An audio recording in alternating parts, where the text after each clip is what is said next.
देवर की शादी। निधि की शादी सुमित के साथ हुई थी। सुमित का एक छोटा भाई भी था और उसका नाम था अमित। और दूसरी तरफ निधि की एक छोटी बहन थी, उसका नाम था अंजलि। निधि के देवर अमित की अच्छी खासी नौकरी थी और निधि का ससुराल भी काफी पैसे वाला था। इसलिए निधि चाहती थी कि उसकी छोटी बहन अंजलि की शादी उसके देवर अमित के साथ हो जाए। लेकिन निधि के सास ससुर और उसका परिवार दोनों भाई बहनों के साथ अपने दोनों बेटों की शादी करने में बिल्कुल विश्वास नहीं रखते थे। अब तो अमित के लिए भी लड़की देखना शुरू करना ही पड़ेगा। उसकी उम्र भी हो गई है और नौकरी भी अच्छी खासी लग गई है। अरे मम्मी जी, लड़की देखने की क्या जरूरत है? मेरी छोटी बहन अंजलि है ना, अमित के लिए एकदम परफेक्ट मैच है वो। निधि, तुमसे कितनी बार कहा है, मम्मी तुम्हारी छोटी बहन अंजलि को इस घर की बहू नहीं बनाना चाहती। अरे पर आखिर क्यों? मेरी बहन में ऐसी भी क्या कमी है? सुंदर है, सारा काम करना जानती है, फिर आपको क्या परेशानी है? बात परेशानी की नहीं है बेटा, लेकिन मैंने शुरू से ही सोच रखा था एक ही घर की दो लड़कियां अपने बेटों के लिए नहीं लेकर आऊंगी।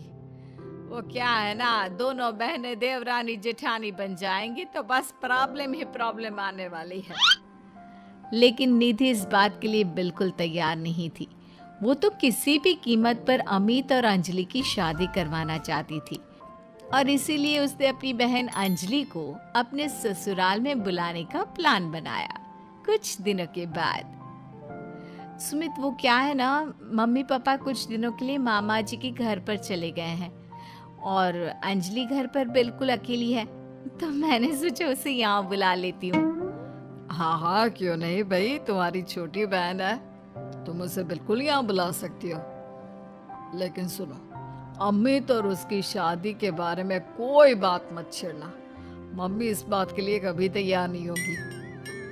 अगले दिन अंजलि निधि के ससुराल पहुंच जाती है और निधि के कमरे में। अरे दीदी, तुम्हारा देवर तो बहुत हैंडसम है, लेकिन मेरी तरफ नजर उठाकर भी नहीं देखता। अरे तू चिंता क्यों करती है? वो तेरी तरफ नजर उठाकर भी देखेगा और तू इस घर की बहू भी बनेगी। बस अब तू देखती जा। आप कहना क्या चाहती हैं दीदी? यही कि तू किसी न किसी तरह से बहाना करके कुछ दिन इस घर में रुक जा, बस फिर देख मैं क्या करती हूँ। अगर आपने मेरी शादी अमित के साथ करवा दी ना दीदी, तो जिंदगी भर आपकी सेवा करूंगी। मुझे तो आपकी शादी के बाद से ही बहुत पसंद है। अरे मेरी प्यारी बहना, तेरे दिल की खबर तो मुझे कब से लग गई थी। सब जानती हूँ मैं। बस अब चिंता मत करियो और जैसा मैं कहती हूँ वैसा करती जाओ। अगले दिन, देख अंजलि, थोड़ी देर बाद मेरी सास बाथरूम से नहा कर निकलेगी, तो बाथरूम के दरवाजे पर थोड़ा सा पानी गिरा दे। ये क्या कह रही हो दीदी? आपकी सास गिर गई तो उसे चोट लग जाएगी और आपके लिए मुसीबत हो जाएगी। अरे पागल, जैसे ही वो गिरने लगे तो झट से जाकर उसे संभाल लेना। देख, मेरी सास के दिल में अब तुझे जगह बनानी है। इस घर की बहू बनना है या नहीं? हाँ दीदी, वो बात तो सही है। ठीक है, मैं चुपचाप जाकर बाथरूम के दरवाजे पर पानी गिरा कर आती हूँ। कुछ देर बाद सास जैसे ही गिरने लगती है, अंजलि वहां पर पहुंच जाती है। हे भगवान, अभी मैं गिर जाती तो मेरे हाथ पैर टूट जाते। अरे भगवान भला करे, तुमने मेरी जान बचा ली। मैंने कहा था ना मम्मी जी, मेरी बहन बहुत अच्छी है, सबकी मदद करती है। हाँ, बात तो तुम्हारी सही है अंजलि बेटा, भगवान तुम्हारा भला करे। आज तुम्हारी वजह से मैं तो मरते मरते बच गई। थैंक यू अंजलि, तुमने मम्मी को गिराने से बचा लिया। अरे वाह दीदी, आज तो तुम्हारी ट्रिक काम कर गई। बस अब जैसा मैं कहती हूँ वैसा ही करती जाओ। देखना कुछ ही दिनों में मम्मी जी खुद आगे चलकर अपने बेटे के लिए तुम्हारा रिश्ता मुझसे मांगेंगी। कुछ दिनों के बाद, देख अंजलि, अब हमें अपना अगला प्लान कामयाब करना है। क्या प्लान है दीदी? आप तो बस बता दो, जैसा आप कहेंगी मैं वैसा ही करूंगी। देख, मेरी सास को ना अजवाइन से एलर्जी है। मैं आज सब्जी में जानबूझकर अजवाइन डाल दूंगी। लेकिन दीदी, उससे तो आपकी सास की तबीयत खराब हो जाएगी। अरे मेरी बात तो सुन। अजवाइन खाने के बाद अगर मेरी सास को थोड़ा सा 1 चम्मच शहद दे दिया जाए तो उनकी तबीयत ठीक हो जाती है। और ये नुस्खा मुझे पता है। ये बात मेरी सास को भी नहीं पता। जैसे ही वो अजवाइन वाली सब्जी खाएं, जल्दी से जाकर शहद ले आना।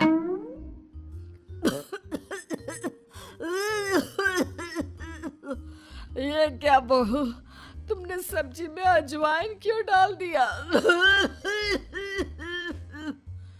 तुम जानती हो ना, मुझे इससे एलर्जी होती है। माफ कर दीजिए मम्मी जी, मुझे तो पता ही नहीं था। निधि, जल्दी से जाकर मम्मी के लिए पानी लेकर आओ। अरे नहीं नहीं जीजू, आंटी जी की एलर्जी पानी से नहीं बल्कि शहद से दूर हो जाएगी। 1 मिनट रुकिए।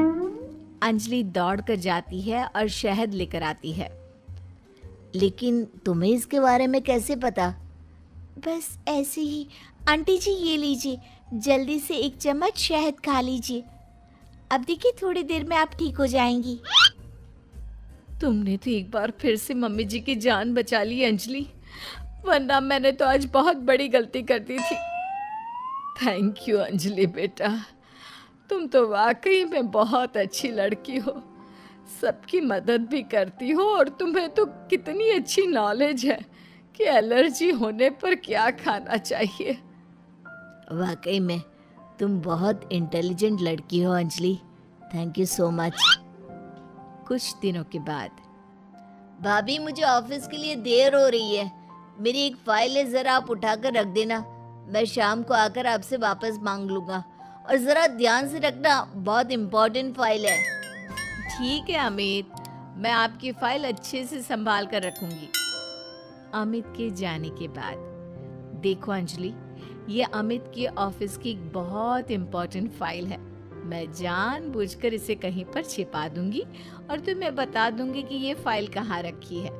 बस जैसे ही वो मुझसे फाइल ढूंढने के लिए कहेगा, तुम फाइल झटपट ढूंढ कर ले आना और उसे दे देना।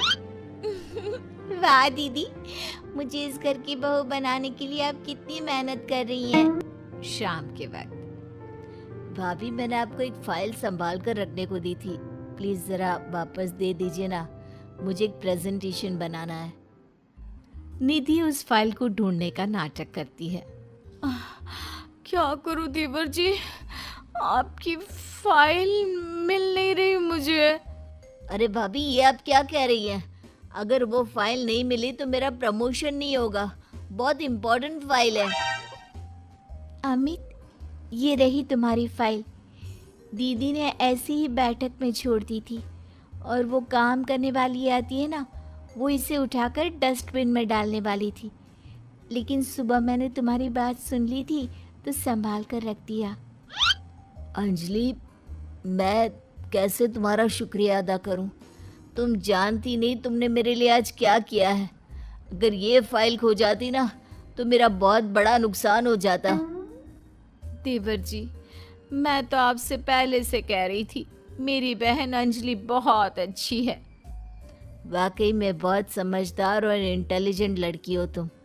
हमारे फैमिली के लिए कितना कुछ कर रही हो। पहले मम्मी को बचा लिया और आज मेरी फाइल।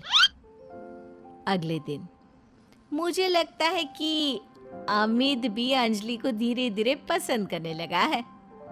तुमने फिर से वही कहानी कहना शुरू कर दिया। मैंने कहा ना, अंजलि की शादी अमित से हम नहीं करवाना चाहते। देखो बेटा, तुम्हारी बहन बहुत अच्छी है, लेकिन फिर भी मैं अमित के लिए किसी दूसरे घर की लड़की लाना चाहती हूँ। एक ही घर की 2 लड़कियां मुझे अपनी बहू बनाकर नहीं लानी। मम्मी जी, मेरी बहन ने आपके लिए इतना कुछ किया और फिर भी आप उसके साथ ऐसा कर रही हैं। तुम गलत समझ रही हो निधि। ये बात तो हम लोगों ने तुम्हें पहले ही कह दी थी। तुम्हारी कोशिशें बेकार है। ऐसा कुछ नहीं होने वाला निधि। देखा दीदी, तुम्हारे सब कुछ करने के बाद भी तुम्हारे ससुराल वाले मुझे इस घर की बहू बनाने के लिए तैयार नहीं है। लगता है अब एक आखिरी खेल खेलना पड़ेगा और देखना, उसके बाद सब ठीक हो जाएगा। मजबूरी में मेरी सास को अमित के साथ तुम्हारी शादी करवानी पड़ेगी। लेकिन दीदी, अब आप क्या करने वाली हैं? कल रात को जब अमित ऑफिस से देर से लौटेगा तो उसके खाने में बेहोशी की दवा डाल दूंगी। तुम चुपचाप उसके कमरे में उसके बेड पर जाकर लेट जाना। कुछ करने की जरूरत नहीं है, बाकी का सारा काम मैं संभाल लूंगी। निधि और अंजलि मिलकर अमित को फंसाने का प्लान बनाते हैं। दोनों अमित के खाने में बेहोशी की दवाई डाल देते हैं। भाभी, बड़े जोरों की भूख लगी है। दीदी तो सो गई है, आपके लिए खाना मैं लगा देती हूँ। हाँ हाँ बिल्कुल। वैसे रात काफी हो गई है, तुम सोई क्यों नहीं? मैं तुम्हारा इंतजार कर रही थी, सोचा तुम ऑफिस से लौट कर आओगी, खाना कौन देगा, बस इसीलिए। तुम कितनी अच्छी हो अंजलि, सबका कितना ख्याल रखती हो। थोड़ी देर के बाद खाना खाकर अमित गहरी नींद में सो जाता है और अपने प्लान के हिसाब से अंजलि उसके पास जाकर लेट जाती है। अगली सुबह, मम्मी जी ये देखिए, अमित मेरी बहन अंजलि से कितना प्यार करता है और कल रात को तो उन दोनों के बीच क्या बताऊं, वो सब हो गया जो नहीं होना चाहिए था। मुझे लगता है अब हमें उन दोनों की शादी करवा देनी चाहिए। नहीं नहीं भाभी, आप ये क्या कह रही हैं? मैंने अंजलि के साथ कुछ नहीं किया, मुझे बस गहरी नींद आ गई थी। अमित, झूठ मत बोलो। कल रात को तुमने मुझसे कहा था कि तुम मुझसे प्यार करती हो और हमारे बीच जो कुछ भी हो रहा है वो सब नॉर्मल है। बस करो भाभी और अंजलि, आप दोनों को ज्यादा झूठ बोलने की जरूरत नहीं है। अब जानती भी है क्या हुआ है। क्या हुआ है? जो कुछ भी हुआ है वो सामने दिख तो रहा है। आप पूरी रात मेरी बहन के साथ थे। आपका प्लान तो मुझे उसी वक्त समझ में आ गया था जब गलती से मेरा खाना आपकी बहन अंजलि ने खा लिया और वो बेहोश हो गई, और वो बेहोशी की हालत में वो सब कुछ कह रही थी जो आप मुझे कहने वाले थे। क्या इसका मतलब तुम्हें सब पता चल गया? हाँ, मुझे सब पता चल गया। और आप सबकी जानकारी के लिए ये भी बता दूं कि मेरी पहले से ही एक गर्लफ्रेंड है, शिवानी, और मैं उसे बहुत पसंद करता हूँ। देखो निधि, ये तुमने ठीक नहीं किया। अपनी बहन को इस घर की बहू बनाने के लिए तुम इस हद तक गिर सकती हो, मैंने कभी सोचा भी नहीं था। अमित ठीक कह रहे हो, वो सब हमारा नाटक था, लेकिन गलती से मैंने शायद बेहोशी वाला खाना खा लिया और हमारी पोल खुल गई। बहू, तुम्हारी बहन वाकई में बहुत अच्छी है और इससे कोई भी अच्छा लड़का मिल जाएगा, लेकिन मेरा अमित किसी और को पसंद करता है और इसीलिए मैं तुम्हें बार बार समझाने की कोशिश करती थी। बस मैं तुम्हारा दिल नहीं तोड़ना चाहती थी, इसलिए कभी तुम्हें शिवानी के बारे में नहीं बताया, लेकिन अब तो सब कुछ देवर भाभी की शादी। रमाकांत और सावित्री जी के 2 बेटे थे। बड़े बेटे का नाम था सुदीप और छोटे बेटे का नाम था अंशुल। सुदीप की शादी हो चुकी थी और उसकी पत्नी का नाम था अनन्या। अंशुल दूसरे शहर में रहकर एक बड़ी कंपनी में नौकरी करता था। कुछ दिनों के लिए अंशुल जब अपने घर आया हुआ था। बहुत दिनों के बाद आए हो बेटा, जल्दी जल्दी छुट्टियां ले लिया करो। अरे पापा, अभी 6 महीने पहले ही तो भाई की शादी में आया था, उसके बाद तो कंपनी वालों ने छुट्टी ही नहीं दी। हाँ, बात तो तेरी सही है, मेरी शादी के बाद तो तू अब घर आया है। लेकिन भाई, आपकी शादी को भी तो सिर्फ 6 महीने ही हुए हैं। लगता है अब तुम्हारी भी शादी जल्दी करनी पड़ेगी। तुम भी तो सुदीप से सिर्फ 1 साल छोटे हो। जल्दी से तुम्हारे भी हाथ पीले कर देते हैं। अरे कैसी बात करती है मम्मी, अभी मुझे कुछ दिन नौकरी तो करने दो। देवर जी, आपकी भी शादी हो जाएगी तो मेरा मन लग जाएगा। देवरानी आ जाएगी घर में। अनन्या देवरानी आ भी जाएगी तो कौन सा यहाँ रहेगी, वो तो इसके साथ नौकरी पर जाएगी। हाँ मम्मी जी, वैसे बात तो आपकी बिल्कुल ठीक है। और फिर कुछ महीनों के बाद ऑफिस से लौटते वक्त सुदीप का एक्सीडेंट हो जाता है और उस एक्सीडेंट में उसकी मौत हो जाती है। ये क्या दुखों का पहाड़ टूट पड़ा। जवान बेटे की मौत हो गई। क्या करेंगे अब हम लोग। शादी को सिर्फ 8 महीने हुए हैं। उसकी पत्नी ने अभी तो अपना जीवन जीना शुरू भी नहीं किया। मम्मी जी, पापा जी, मेरा क्या होगा? मेरी तो जिंदगी खराब हो गई। मैंने कभी सोचा भी नहीं था सुदीप मुझे इतना जल्दी छोड़कर चले जाएंगे। अरे बहू, सोचा तो किसी ने भी नहीं था। हम तुम्हारा दुख समझते हैं बेटा, लेकिन भगवान की मर्जी के आगे हम कुछ नहीं कर सकते। कितना अच्छा बेटा था मेरा। मैंने किसी का क्या बिगाड़ा था जो वो मुझे ऐसे छोड़कर चला गया। जब आखिरी बार भाई से मिला था तो सोचा भी नहीं था कि ये मेरी उनसे आखिरी मुलाकात होगी। इतने खुश थे भैया, मेरी शादी की बातें कर रहे थे। पूरा परिवार कुछ दिन इसी तरह दुखी रहता है। वक्त बीतता जाता है। सावित्री और रमाकांत जी महसूस करते हैं कि अनन्या काफी अकेली और दुखी रहने लगी थी। सावित्री, हमारी बहू की अभी उम्र ही क्या है, सिर्फ 25 साल, और उसके चेहरे की उदासी देखो। उसे इस तरह देखकर मुझे बिल्कुल अच्छा नहीं लगता। आप ठीक कहते हैं, अनन्या बहुत रोती है और उसका अकेलापन मुझसे भी नहीं देखा जाता। एक बात कहूं सावित्री, क्या हमें अपनी बहू की दूसरी शादी करवा देनी चाहिए?